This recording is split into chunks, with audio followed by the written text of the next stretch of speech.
Recently, we've talked about the backhand flick. The other side to that shot that should also be used is the backhand roll. So today we're gonna cover what grip to be using to hit it, the form to hit it, when to hit it, and where to hit it. So everything you need to know about the backhand roll is gonna be in this video. The backhand flick versus the backhand roll, the difference is two things. One has more spin and one has more pace. The flick has extra pace and the roll has extra spin. So why would we wanna use the backhand roll? Some of the top players in the world, like Federico Staksrud and Ben Johns, excel at hitting this shot because you can hit it from low.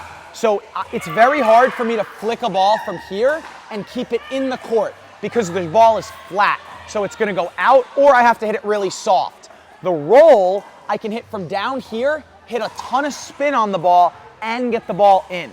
So you wanna roll because it allows you to attack lower balls, which again, like we've talked about in a lot of these videos, applies more pressure. More pressure equals more points. So digging into the technique of this shot, there's a few keys. So first off, this shot is mainly gonna be for our left-siders, but in today's game, a lot of these players, mainly Gabe Tardio, Hayden Patriquin, who are playing big on the right side, also use this shot a good amount.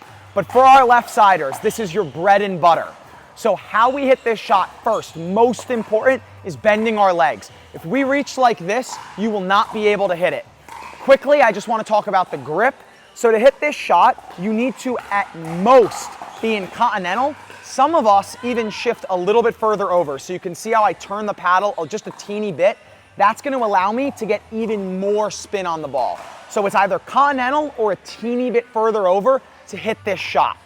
Now, once we have our legs bent and we're in the right grip, the first thing we're gonna do is drop the tip. So I'm gonna loosen my wrist, drop the tip of the paddle. Then I'm going to take the paddle back. So you can see how I'm not leaving it here, I'm turning it backwards.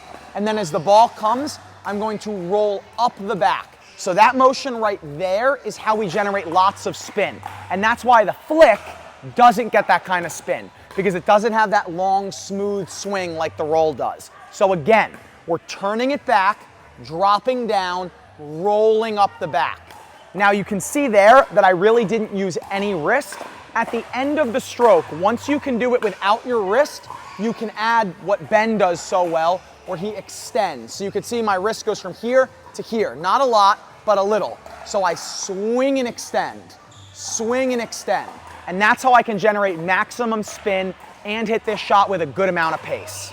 One of the harder things that we really want to dig into is what we do with our hand to get set up to hit this shot. So again, I'm going to give you guys a close-up here.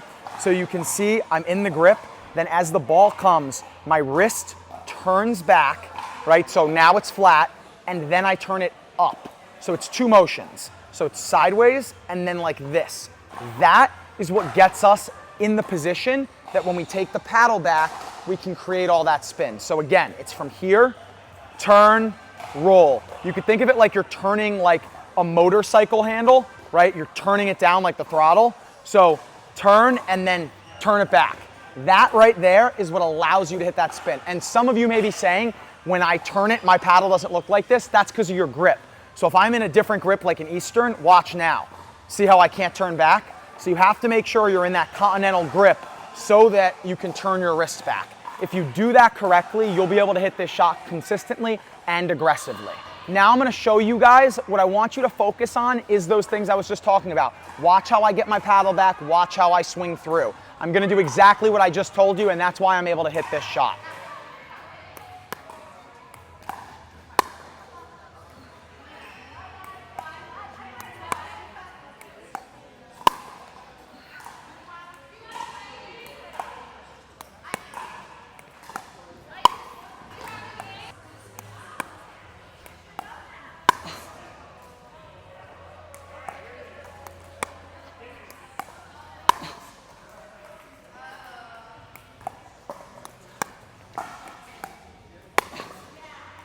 So on those shots, you can see how the ball gets up in the air, and that's what makes it hard to counter. The flick stays down where people may be able to hit it here. The roll gets up around the shoulder area, which is very hard for people to hit a counter on. Now, when should we be using this shot?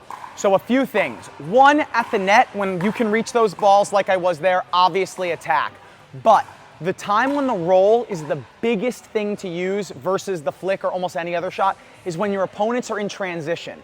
Why? Because of the spin that you're able to create, you can get the ball down onto their feet.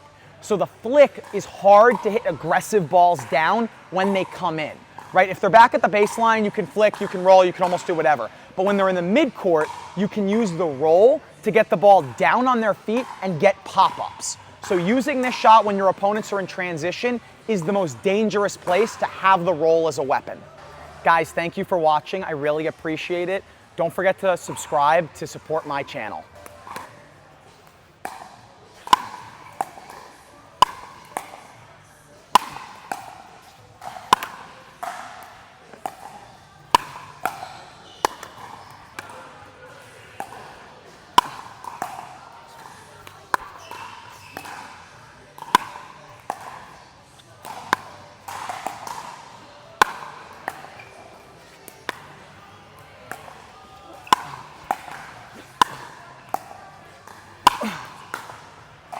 The last thing we're going to talk about is where we can roll the ball. So 3 different locations.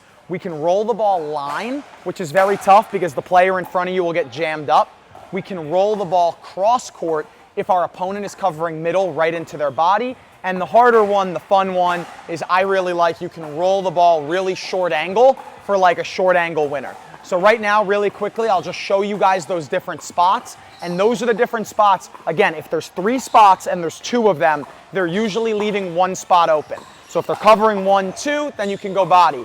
If they're covering body and mud, you can go middle. And if they're covering middle and there, you go line. So whatever they're covering, they're leaving something open. Your job is to find it.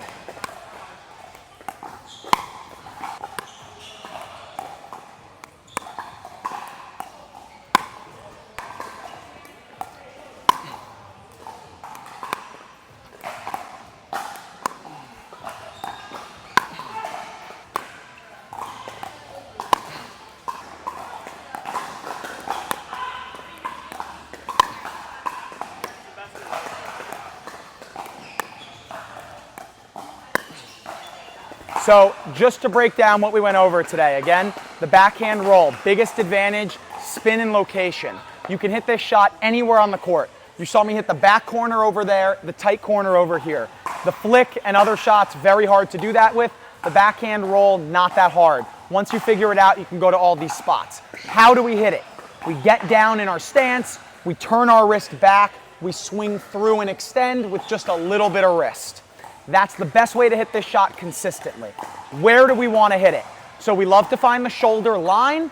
We love to go through the middle. If they cover middle, we can go body like you saw. And then, you know, if you like the bonus shot, you can try the cheeky little short angle. The other time we're going to use this shot is when our opponents are in transition.